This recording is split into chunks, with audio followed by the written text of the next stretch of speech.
আসসালামু আলাইকুম, সবাই কেমন আছেন? আশা করি ভালো আছেন। বন্ধুরা দেখেন, আমি একটা নতুন রেসিপি নিয়ে আসলাম। আজকে বানাচ্ছি, দেখেন, চাপড়ি অনেকে বলে, অনেকে ধোসা বলে। দেখেন, এইভাবে যেভাবে পাটিসাপটা বানাই সেইভাবে গুলাটা করে নিয়েছি। আমি কাঁচামরিচ, পেঁয়াজ কুচি করে নিয়েছি, আর একটা আলু, একটু ফুলকপি আর গাজর আমি রিসা করে নিয়েছি। দেখেন, রিসা করে নিয়েছি।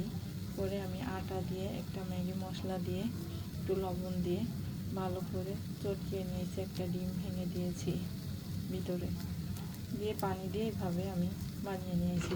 রুটি বানানোর ঝামেলার থেকে এইভাবে যদি সকালে আপনারা বানিয়ে খান বা বিকালে সসের সঙ্গে খুব মজা হয়। দেখেন বন্ধুরা, এইরকম করে আমি বানিয়ে নিচ্ছি। দুই পিঠে হালকা একটু তেল দিয়ে আমি 1 চামচ বা 2 চামচ করে দিয়ে আমি ফ্রাই প্যানটাকে ঘুরিয়ে নিয়েছি। নিলেই দেখেন এইভাবে মচমচি, এইভাবে, এটা ঠিক চাপড়িও না, রুটি পরোটা বানান না, ঠিক ওই রকম হবে। দেখতেও দেখেন একদম পাতলা পাতলা, একদম মনে হয় পরোটা মতোই হয়। দোকানে যে পরোটা বানায় গোল গোল, ঠিক ওই রকম হয়। ঠিক চাপটিও হয় না, কিন্তু খেতে ভারী মজা। আপনারা একবার করে ট্রাই করতে পারেন।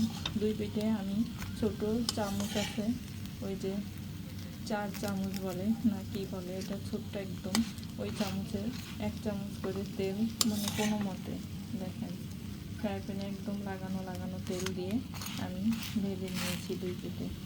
দেখেন একটা আমার হয়ে গেল, আর এই দেখেন আরেকটা আমার বানিয়েছি।